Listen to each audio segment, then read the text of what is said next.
تو اس سوال کے جواب کو ہم ان سے جانتے ہیں۔ بسم اللہ الرحمن الرحیم۔ برادر، دین اسلام ایک مجموعے کا نام ہے، ایک ایسا جامع مذہب کہ جس کے اندر ہر کام کا ایک طریقہ کار موجود ہے، اور اگر اس طریقہ کار سے ہٹ کر اس کام کو انجام دیا جائے تو نگاہ اسلام میں اس کو باطل، فاسد یا نامطلوب قرار دیا جاتا ہے۔ بالکل اسی طرح کہ جیسے آپ کے مذکورہ سوال میں جو پوچھا گیا ہے کہ 3 مرتبہ طلاق پکار دینے سے کیا طلاق ہو جاتی ہے، یقیناً مذہب اسلام میں ایسا ہرگز نہیں ہے کہ 3 دفعہ صرف طلاق پکار دینے سے طلاق ہو جائے۔ بالکل جس طرح سے 3 دفعہ نکاح نکاح نکاح کہہ دینے سے نکاح نہیں ہوتا، اسی طرح سے طلاق بھی اس طرح ممکن نہیں ہے۔ اس کا ایک طریقہ کار ہے باقاعدہ، جیسے نکاح کے وقت پہ ہوتا ہے۔ کچھ صیغے ہیں جس کے اندر افراد اس صیغے کو پڑھتے ہوئے ان عربی کے ان الفاظ کو ادا کرتے ہوئے قصد انشاء کرتے ہیں نکاح جس وقت کیا جا رہا ہوتا ہے۔ اسی طرح طلاق کے اندر بھی صیغے ہیں، فلانی انت طالق کر کے وہ صیغہ پڑھا جاتا ہے، اور گواہوں کی موجودگی میں پڑھا جاتا ہے، گواہوں کا ہونا شرط ہے، اور بقیہ بہت ساری شرائط ہیں جن کے بعد طلاق متحقق ہوتی ہے یا واقع ہوتی ہے۔ فقہ جعفری کے اندر، مذہب جعفری میں، شیعوں میں یقیناً یہ چیز مسلم ہے کہ اس طرح طلاق نہیں ہوتی، اور ہمارے اہل سنت برادران میں بھی جو لوگ یہ سمجھتے ہیں کہ طلاق کہہ دینے سے اس طرح طلاق ہو جاتی ہے 3 دفعہ، تو اکثر ان کے علماء کرام کا بھی کہنا یہی ہے کہ اس طرح طلاق نہیں ہوتی، اور کم سے کم ایک ہی وقت میں 3 دفعہ کہہ دینے سے نہیں ہوتا، بلکہ ان کے درمیان وقفہ ہے اور کچھ مخصوص شرائط ہیں جن کو ملحوظ خاطر رکھا جانا چاہیے۔ بہتر یہ ہوگا اپنے قریبی کسی مفتی یا عالم سے رجوع کریں آپ، اور اپنے مذہب کے مطابق ان کی رائے پوچھیں کہ وہ اس بارے میں کیا کہتے ہیں۔ مذہب جعفری کے اندر یقیناً 3 دفعہ طلاق پکار دینے سے طلاق نہیں ہوتی، بالکل جس طرح 3 دفعہ نکاح کہہ دینے سے نکاح نہیں ہوتا۔ انشاءاللہ خداوند تعالیٰ آپ کی زندگی میں مسائل کو آسان فرمائے۔ والسلام علیکم ورحمۃ اللہ وبرکاتہ۔ جزاک اللہ آقا، بہت بہت شکریہ آپ کا، اس پر بہت ہی بہترین اگزامپل کے ساتھ آپ نے اس کا جواب فرمایا۔ میں امید کرتا ہوں کہ ہمارے تمام ناظرین اس کو سمجھ چکے ہوں گے کہ جس طرح سے 3 بار نکاح نکاح نکاح کہنے سے نکاح نہیں ہو جاتا، اسی طرح سے 3 بار طلاق کہہ دینے سے طلاق نہیں ہو جاتا۔ اس پر جو تمام صیغے ہیں وہ تمام بہت ساری چیزیں عائد ہوتی ہیں، اور اس حوالے سے آقا نے بہترین رہنمائی کی، ہم ان کے بہت بہت شکر گزار ہیں۔ تو ناظرین، آئیے ایک اور سوال کے ساتھ اس پروگرام کو لے کر آگے بڑھیں، اور ہمارا جو اگلا سوال ہے وہ ہماری ہی ایک ویور سسٹر نے آڈیو سوال کیا ہے، جو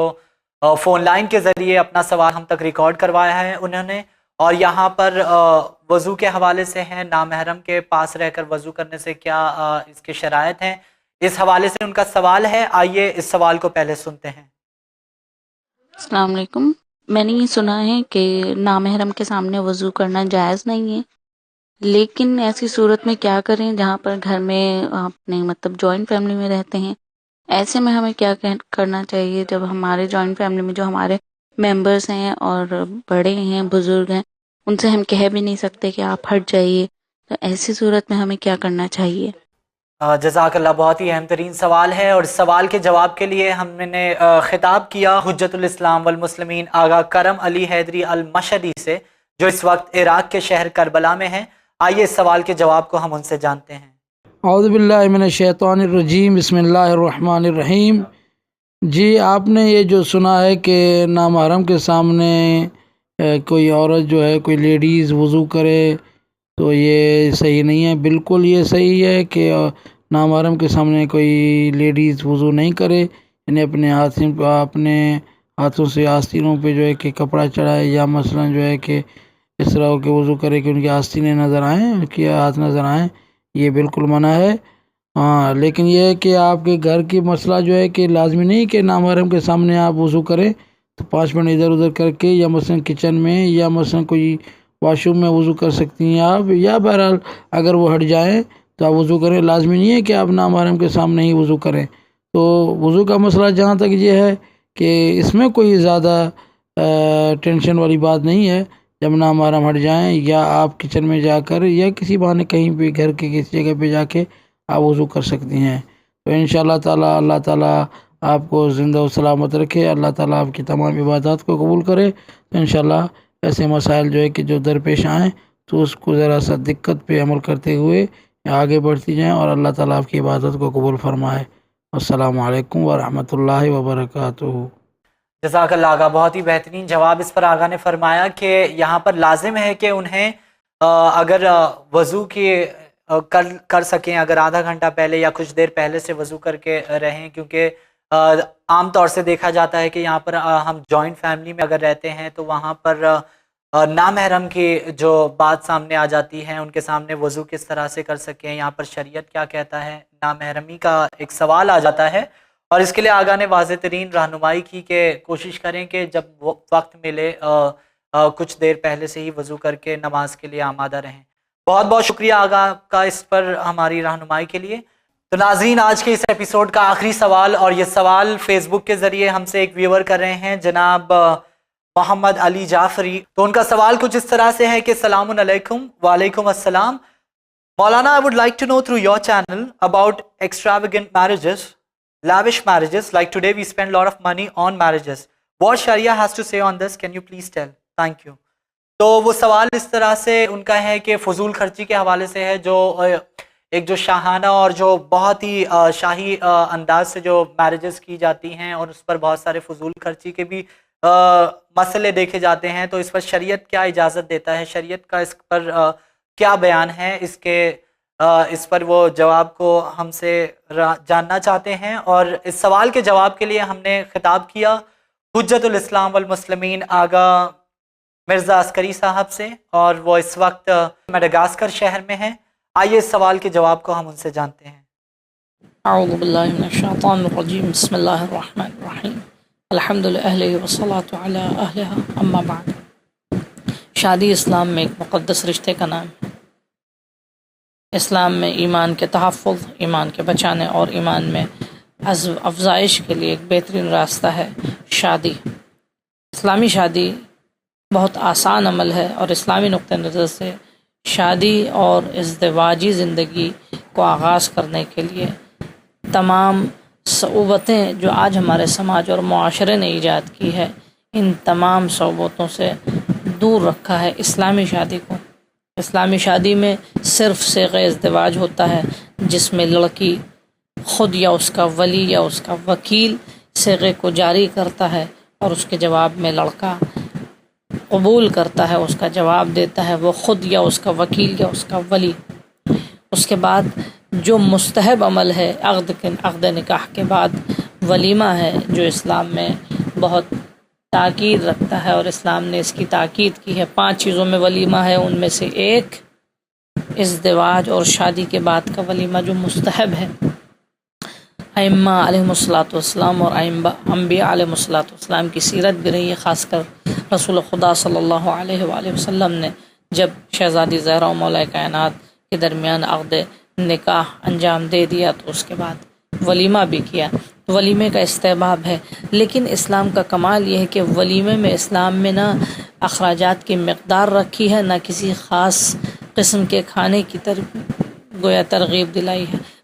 بلکہ ہر شخص اپنی استطاعت اور توانائی کے اعتبار سے اس مقدار میں ولیمے میں خرچ کرے کہ وہ اسلامی اعتبار سے صحیح بھی ہو اور دوسروں کے لیے حسرت کا باعث نہ بنے۔ میرا اصل سبجیکٹ اور ٹاپک جو اس مختصر سی گفتگو میں ہے وہ یہ کہ شادی میں کتنی مقدار میں اخراجات کیے جائیں کہ جو مکمل طور پہ اسلامی شادی ہو۔ آپ اگر غور کریں، اسلام میں بہترین گویا زوجہ اور بہترین عورت اس خاتون کو کہا گیا ہے کہ جس کا مہر کم ہو،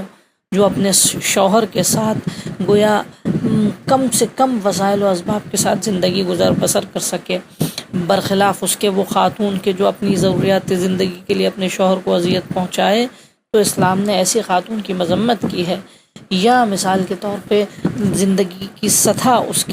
اس کے شوہر کی درآمد سے کہیں زیادہ بالا و برتر ہو، تو ایسی خاتون کی مذمت کی ہے۔ تو اسلامی نقطۂ نظر سے اسلام نے ہمیشہ لائف میں بیلنس برقرار کرنے کی تاکید کی ہے۔ خاص کر آج جو ہمارے معاشرے میں ممکن ہے وہ لوگ جن کے پاس پیسہ ہے، دولت ہے، ثروت ہے، وہ یہ کہیں کہ ہمارے پاس دولت ثروت ہے، ہم جتنے زیادہ سے زیادہ اخراجات کے ذریعے اپنی بیٹی کی رخصت کر سکتے ہیں، اپنی بیٹی کی شادی کر سکتے ہیں یا اپنی شادی کر سکتے ہیں، ہمارے لیے کوئی مشکل نہیں، کیونکہ اللہ نے ہم کو دیا ہے۔ لیکن میں ایسے افراد سے گزارش کروں گا کہ سماج میں ایسے سرمایہ دار طبقے کی تعداد بنسبت دوسرے مسلمانوں اور دوسرے اہل بیت کے چاہنے والوں کے کم ہوتی ہے۔ اکثر میجورٹی جو ہے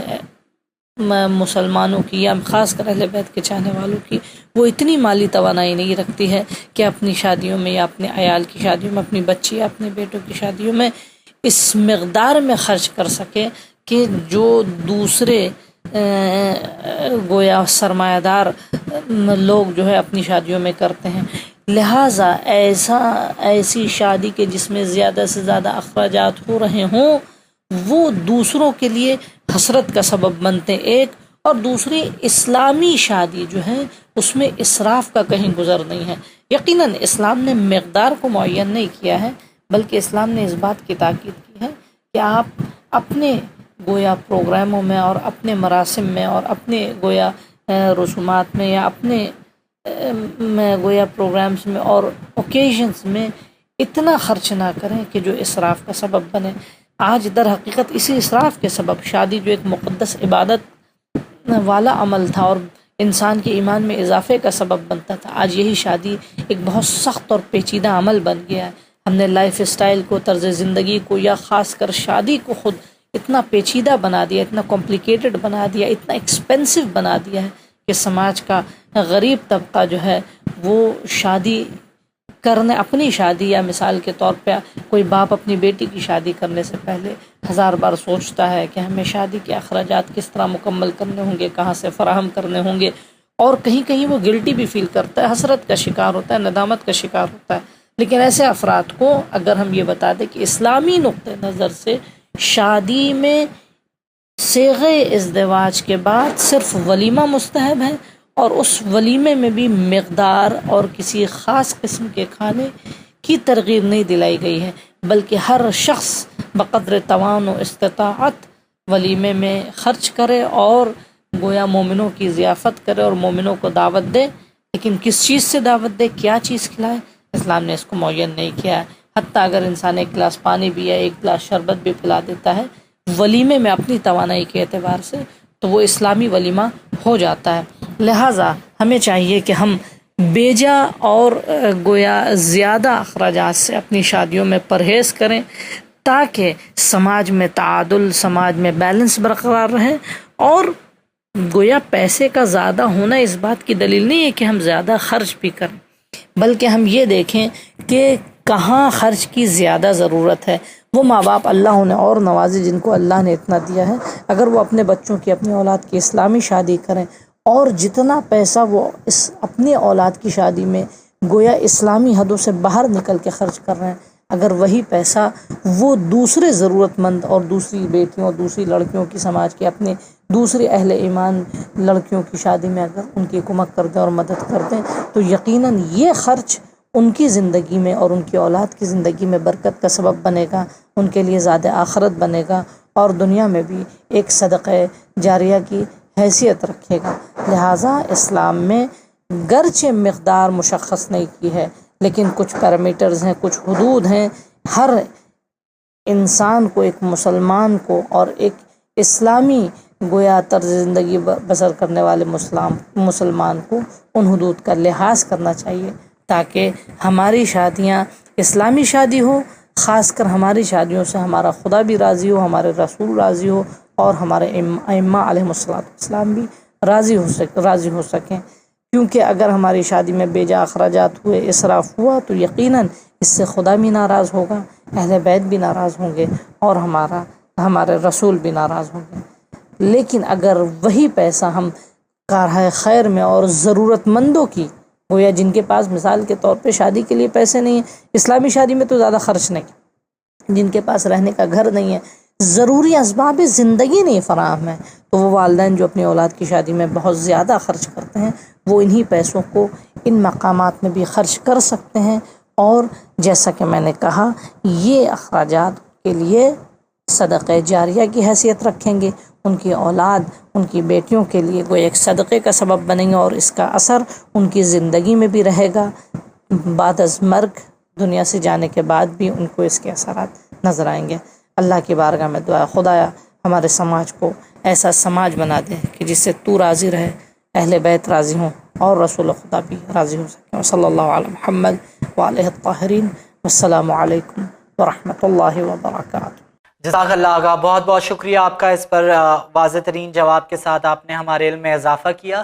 تو ناظرین، اسی کے ساتھ آج کا یہ ایپیسوڈ یہیں پر اختتام کیا جاتا ہے۔ اس پروگرام پر اپنے سوالات ہم تک پہنچانا نہ بھولیں، مختلف میڈیم کے ذریعے، واٹس ایپ، ٹویٹر، فیس بک، یا پھر فون لائن کے ذریعے بھی اپنے سوالات ہم تک ریکارڈ کروا سکتے ہیں، اور ساتھ ہی اس پروگرام پر ہمیشہ کی طرح آج کے اس ایپیسوڈ پر بھی اپنے قیمتی ریسپانسز، اپنے فیڈ بیکس ہم تک ضرور پہنچائیں۔ ہم سے رابطہ کرنے کی تمام ڈیٹیلز آپ کے ٹیلی ویژن اسکرین پر موجود ہیں۔ انشاءاللہ ہم پھر حاضر ہوں گے ایک اور بالکل ہی نئے ایپیسوڈ کے ساتھ، کنہیں اور سوالوں کو اپنے اس پروگرام پر شامل کریں گے، اور دنیا کے مختلف ملک کے علماء اکرام کے ذریعے پروگرام مسائل زندگی گلوبل پر آپ کے پوچھے گئے سوالوں کے جوابات آپ تک پہنچائیں گے انشاءاللہ۔ تب تک کے لیے آپ اس پروگرام کی تمام ٹیم کو، مجھ کو اجازت دیجیے۔ شکریہ، خدا حافظ۔ دیکھتے رہیے چینل ون، پیغام انسانیت۔